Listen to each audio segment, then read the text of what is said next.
নমস্কার বন্ধুরা, আজকে আবার এসে গেছি একটা রান্নার রেসিপি নিয়ে।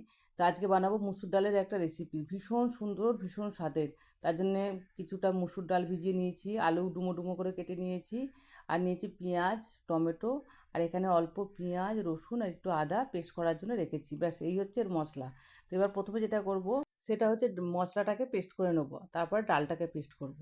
তো এইভাবে আমি মশলাটা এই যে বানিয়ে নিয়েছি, আর ডালটাকে ওই ইয়েটার মধ্যে মানে মিক্সারটার মধ্যেই ডালটাকে পেস্ট করে নেব।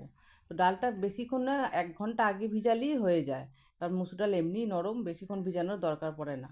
তো অল্প জল দিয়ে, জলটা কিন্তু পরিমাণটা অল্প দিতে হবে, কারণ হচ্ছে ভিজানো তো এমনিই নরম, তবে জিনিসটা থকথকে মতো হবে। নাহলে বেশি পাতলা হয়ে গেলে বড়াটা হতে অসুবিধা হবে। এই যে ডালটা এইভাবে বেটে নিয়েছি, মানে ঘনত্বটা ওরকম হতে হবে। আর দেবো এর মধ্যে মশলা হচ্ছে নুন, হলুদ, আর সামান্য 5 ফোড়ন, আর একটু লঙ্কার গুঁড়ো। 5 ফোড়নটা দিলে টেস্টটা বেশ সুন্দর হয়। আর ঝাল নুন তো হবেই। ওইভাবে ভালো করে ফেটিয়ে নেবো। এই যে কড়ায় তেল দিয়েছি, তো তেল দিয়ে চামচে করে যতটা না ফেটিয়েছি, হাতে করে ভালো করে ফেটিয়ে নিতে হবে, যাতে বড়াগুলো ফুলুরির মতো বেশ সুন্দর হয়। এইভাবে ফুলুরির আকারে ছেড়ে নিয়েছি, কড়াতে ভালো করে ভেজে নেবো। খুব বড় বড় নয়, আবার খুব ছোট ছোট নয়, কারণ হচ্ছে এটা ঝোলের মধ্যে দিলে বেশ সুন্দর টোপা টোপা হয়ে ফুলে যাবে। ওই জন্যে এরকম সাইজ করলেই যথেষ্ট চলবে। বেশি বড় করলে ফুলুরিগুলো আরও বড় হয়ে যাবে ঝোলেতে, তার থেকে এই সাইজটা পুরো প্রপার হয়। তো এইভাবে ভালো করে ফেটিয়ে বড়াগুলো লাল লাল করে ব্রাউন কালার করে ভেজে নিয়েছি। এরকম করে বানিয়ে দেখবেন, ভীষণ সুন্দর হয়। এক খোলা তোলা হয়ে গেছে, আর একটাও ভেজে নিচ্ছে এইভাবে। সুন্দরভাবে উঠেও যায়, যে উল্টে দিচ্ছে কি সুন্দর, বড়াগুলো ফুলুরির আকার নিয়ে নিচ্ছে, খুব ভালো হয়। আর মারাত্মক স্বাদের হয়, ভীষণ টেস্ট হয়। তো ওই তেলের মধ্যে এবার দেবো আমি শুকনো লঙ্কা, 5 ফোড়ন, গরম মশলা, দারচিনি, এলাচ সব দিয়ে ফোড়নটা ভাজা হয়ে গেলে দিয়ে দেবো আমি পেঁয়াজ আর টমেটো। তো এইটা ভাজা ভাজা হতে দেবো। পেঁয়াজটা ভাজা প্রায় হয়েই গেছে, এই যে টমেটোটাও নরম হয়ে গেছে। এর মধ্যে এবার একে একে মশলাগুলো দেবো। তো তার আগে যেটা প্রথমে দেবো, লঙ্কা, হলুদ, নুন। এই যে লঙ্কার গুঁড়োটা একটুখানি তেলের মধ্যে ভেজে নিলে না, এইভাবে কালারটা খুব সুন্দর হয়। ওই জন্য লঙ্কার গুঁড়োটা দিয়ে একটুখানি ভালো করে কড়াতে ভেজে নিলাম ওই মশলার মধ্যে। এইবার মশলাটা দেবো। মশলা বলতে ওই যে আদা, রসুন আর পেঁয়াজ পেস্টটা ছিল। তো এইভাবে মশলাটা কষিয়ে নেবো কম আঁচে। এই যে দেখুন কালারটা কী সুন্দর হলো, লঙ্কাটা একটু তেলে ভেজে নিয়েছি বলে। তো এইভাবে কালারটা, কালারটা না, এইভাবে একটু কষাতে দেবো। আর ওরই মধ্যে একটু জল দিয়ে মশলাটা ঢাকা দিয়ে ধিমি আঁচে কষাতে দেবো, যাতে টেস্টটা ভালো হয়। যে কোনো কষানো একটু কম আঁচে করলে দেখবেন টেস্ট হয় ভীষণ।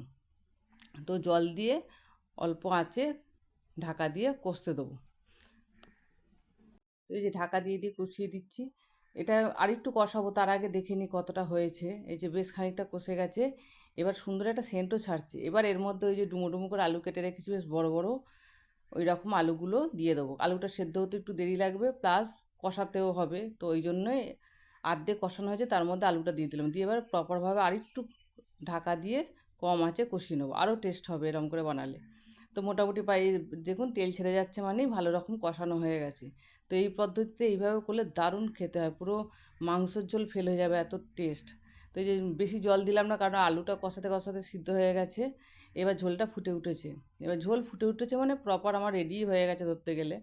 তো এবারও বড়াগুলো দিয়ে দেবো।